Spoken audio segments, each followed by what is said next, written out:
Everybody.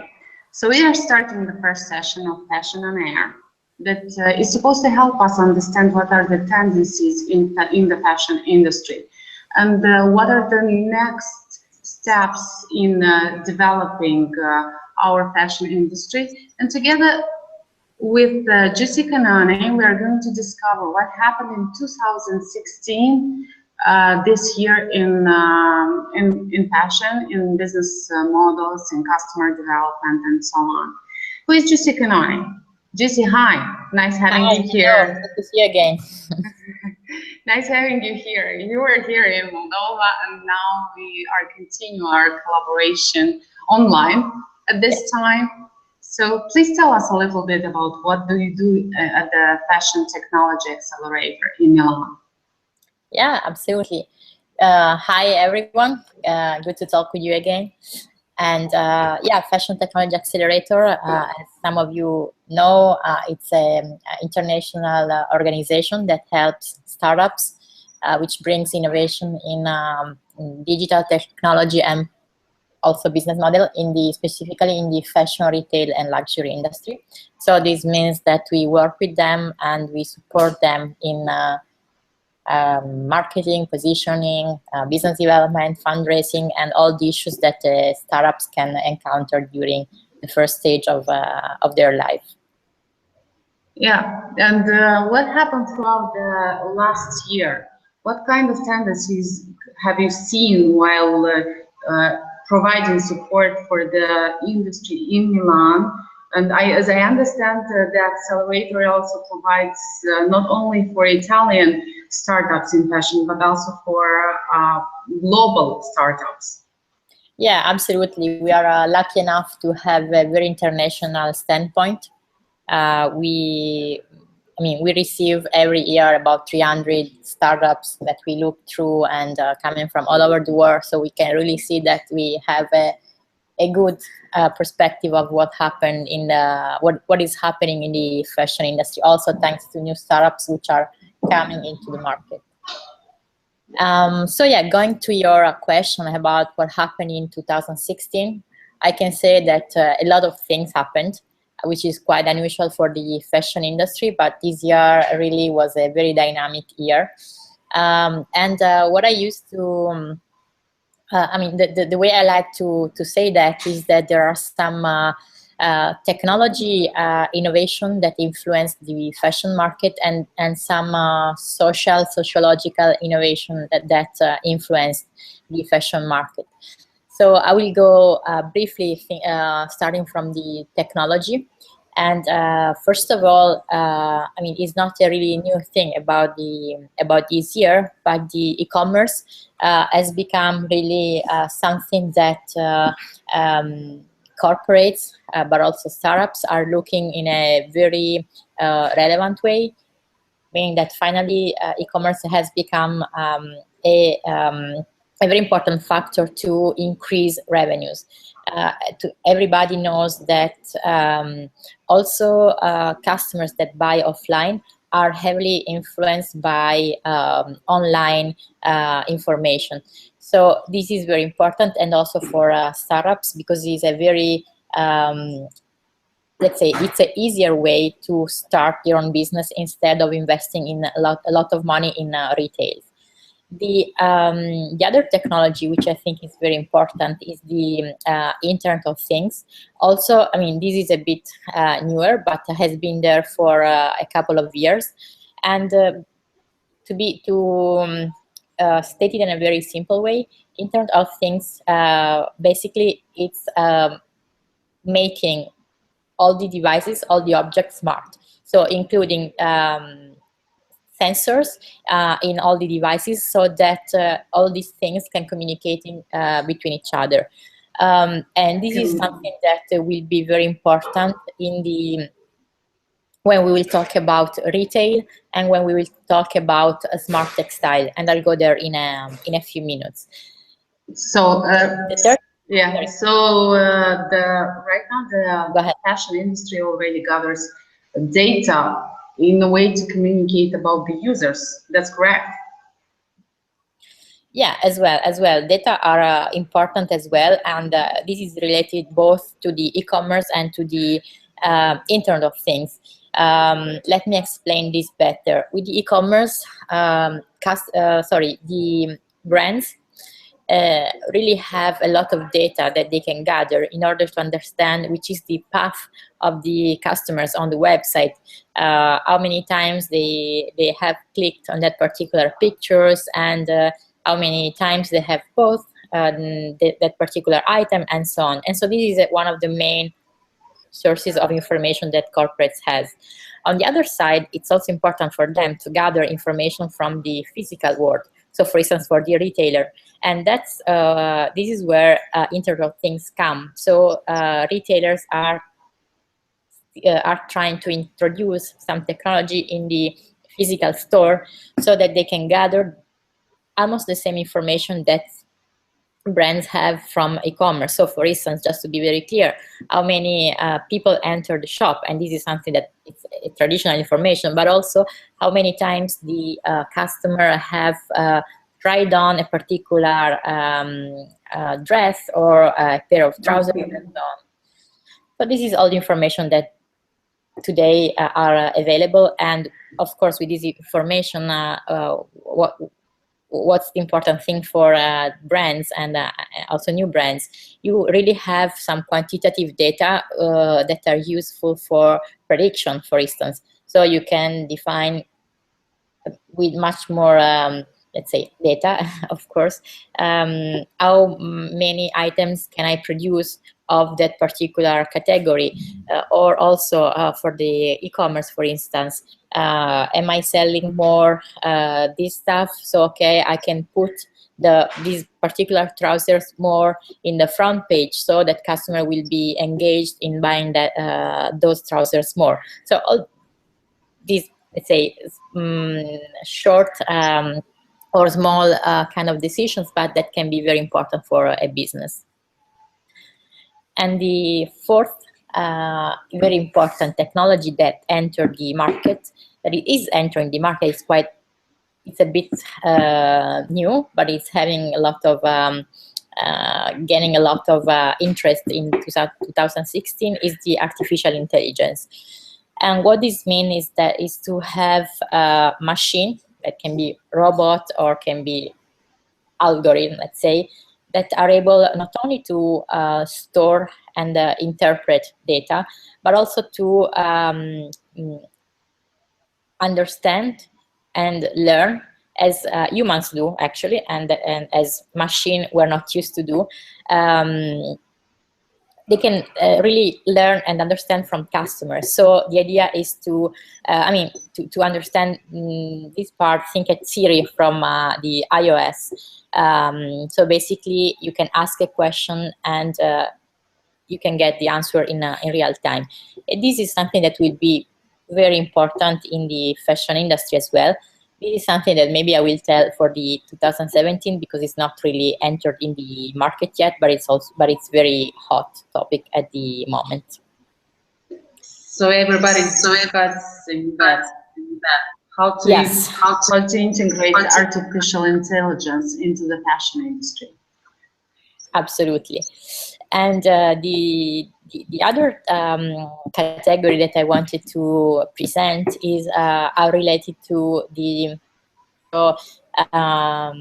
sociological sphere. And the first one will be the mobility.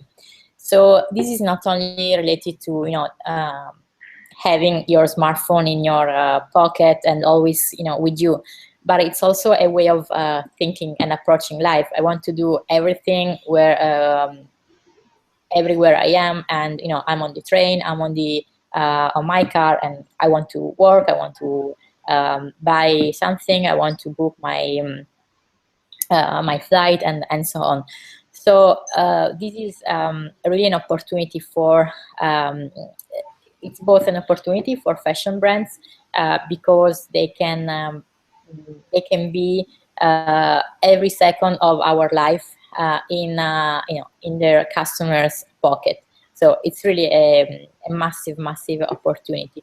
On the other side, it's also if brands are not able to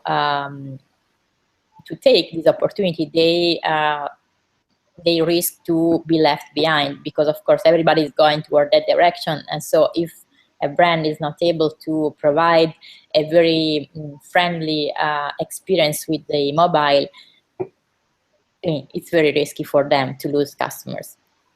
The second thing I want to tell is the... So I think... Sorry, go ahead. So I wanted to ask you a question. So right now, the startups that can see and actually take this opportunity because they're smaller and they have this ability to respond faster to the trends, they could flourish in these times. In these times when the global customer goes out and they're very mobile, they need to be everywhere at the same time and travel all the time. So it's a really interesting micro niche that could develop for startups that are eager to take this challenge. Yeah, no, absolutely. I mean, I think that since a lot of things are changing, and for big corporations where they have a lot of, they have done a lot of investments in the retail, they are very big organizations, so that there are several levels of hierarchies.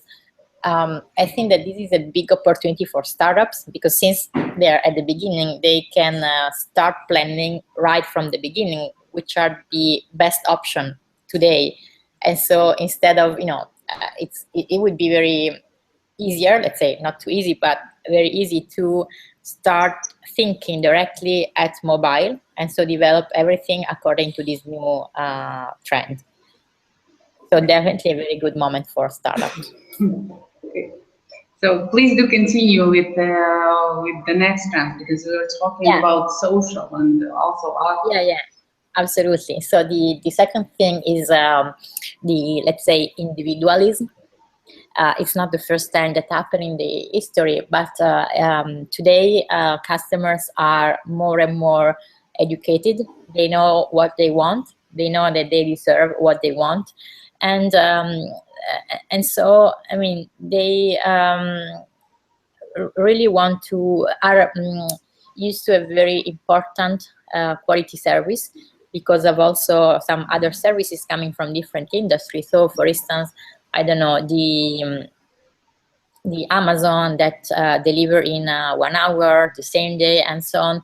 So really, we know that we want to have a very, we want to be satisfied with what we buy, and so related to this, really brands and startups as well need to relate, and they need to think at this customer-centric approach, and that will be translated in different opportunities. Just a few examples. The first opportunity is the possibility to provide customizable items. This is a very big trend. But for instance, the customer might want to have the opportunity to select exactly which are the features that they want to have in their own bags in their own pair of shoes, and so on. So why don't providing this opportunity to the customer? And the other example may be the personalization of the customer service. More and more, there are some digital tools that would allow to make a targeted marketing. So, which is not, general marketing directly to all the customers, but you can choose a big numbers of clusters of customers that you have, so to send the a very targeted message. So if I know that my customer is, I don't know, 30 years old, coming from the south of Italy, and that has both that particular items in the last few months, and that used to work in that particular industry, I can send this kind of message. So really, the cluster are very specific. It's not only, okay, it's a man in that particular age range, and so on. It's very, very, very specific, so to have a very targeted kind of message. And fine. Do you have questions? No. I agree with you, because this digital tools that you are talking are very important, and can specifically help you select what are the customer segment that you want to work with. So you can, like, even from the product design, you can test it with your customer that you want to focus on, and find the options that are more suitable to them. Yeah, because at the end, this will increase the conversion rate of the purchases, because you feel like you're unique and you are not one of the several customers. And finally, the other thing, which can be maybe counterintuitive if we think at this tendency to be at the center of the scene, let's say, is the social impact. Today, according to all the reports that you would read about this topic, more and more, especially millennials, so the young people, are getting very involved in the social aspect of our society. So also, a lot of people want to have a job that can provide a positive impact on our society. So this is a very important feeling, and it's something that is also related in the fashion industry, because, for instance, sustainability in the fashion industry is becoming something very hot. And so not only for a marketing tool, but it seems that because we have been hearing about sustainability for years, but I think that today it's really a real thing, because people are getting very conscious, because of course maybe the condition of our environment is getting worse. So we are finally realizing that we need to do something, and so also brands are taking this challenge. And you have seen, for instance, H&M, which is investing in the recycling campaign, or also we have brands which have always been very close to the sustainability concepts, such as North Face, Patagonia, and so on. But this is also an opportunity for startups, in my opinion, because if you start your business by introducing some principle related to sustainability, which is not necessarily related to the kind of materials and processes as well, but can be also related to the work conditions of people that are producing fabrics and the garments as well. It can be an added value when you will present your concept to the market.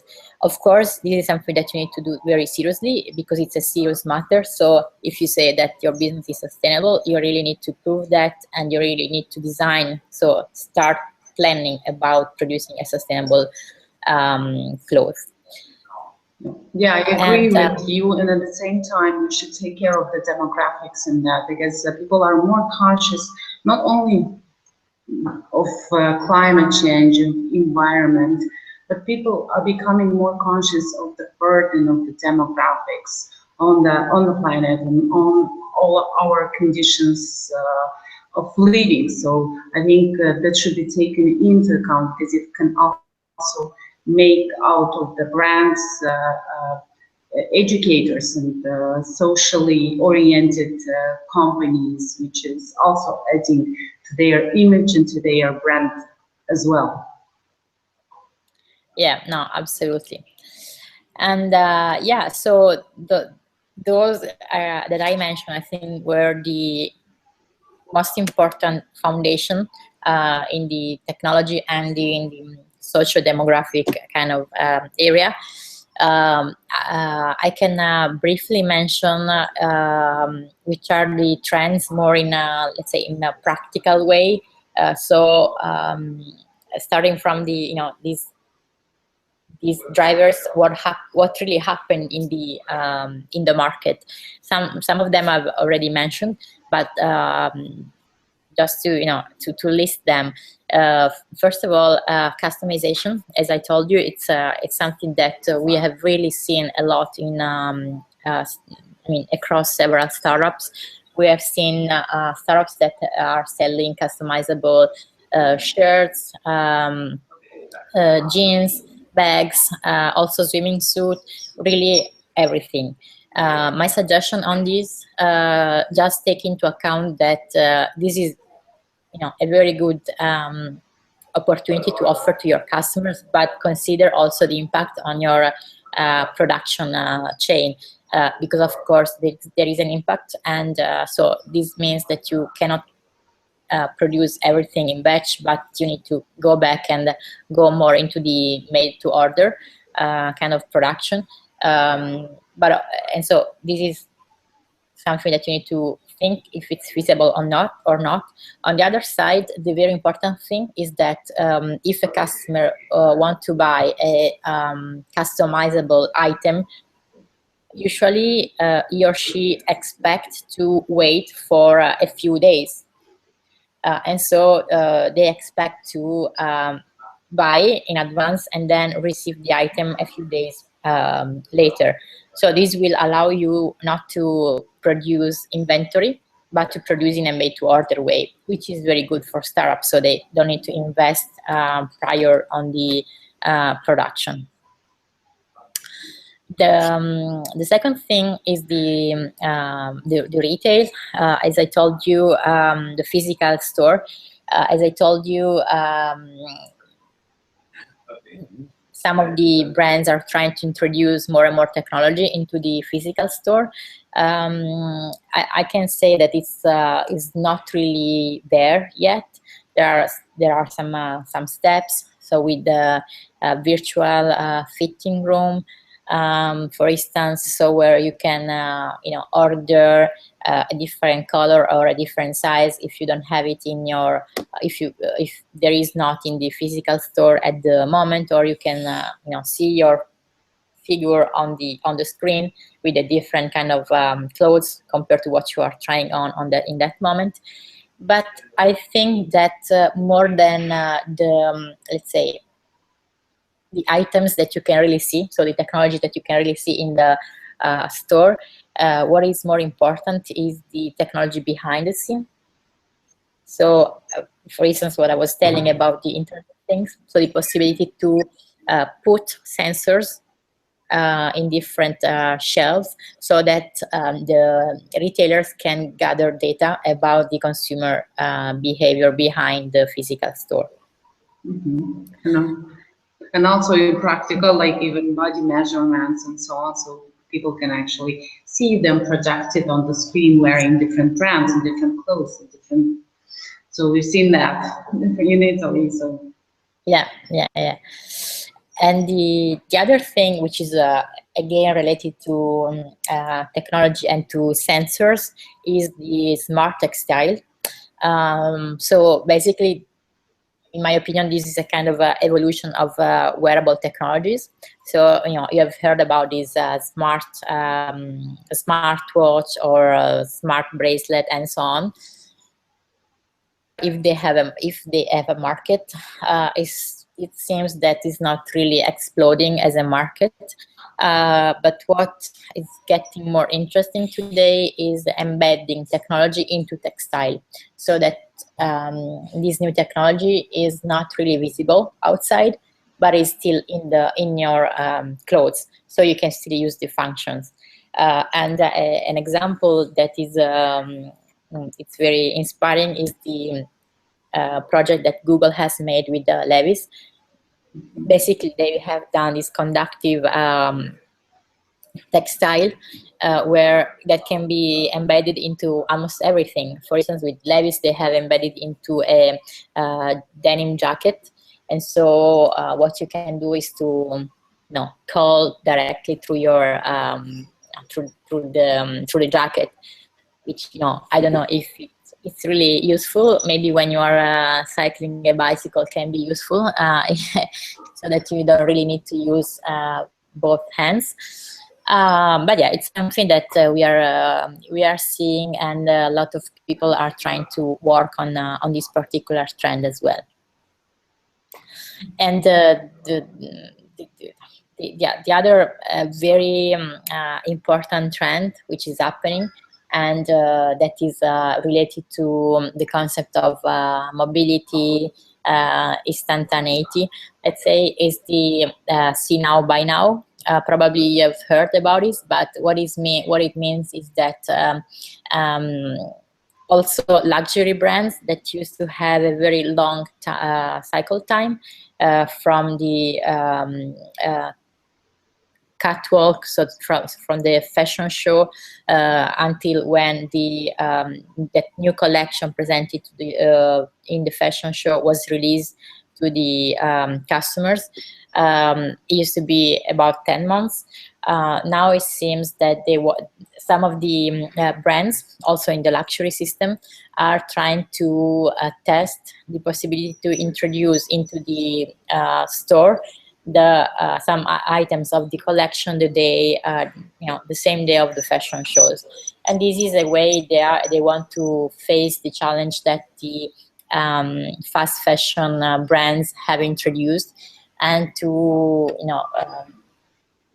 and try to answer to customers that are more and more used to get the same day delivery, I told you, from Amazon and so on, because that's the kind of service level that we are getting used to. We still don't know if this is something that the brands will adopt, because some of the, let's say the English and the US brands have really accepted this kind of challenge, while the French and some of the Italians said, okay, no, we don't want to reduce the dream factor of the fashion show, because anyway, we are luxury, and luxury also means waiting and dreaming and so on. So we will see what happens in 2017 with this. Thank you, Giusy, for a very interesting discussion, because I was really interested in seeing what is going to be 2007 about in fashion. And let me wish you happy holidays, and because we are soon having our Christmas and New Year's, and see you in the new year with many outstanding startups for the Accelerator, and many dreams fulfilled for you personally. Thank you very much. It was my pleasure. See you. Talk to you. Bye. Thank you. Bye.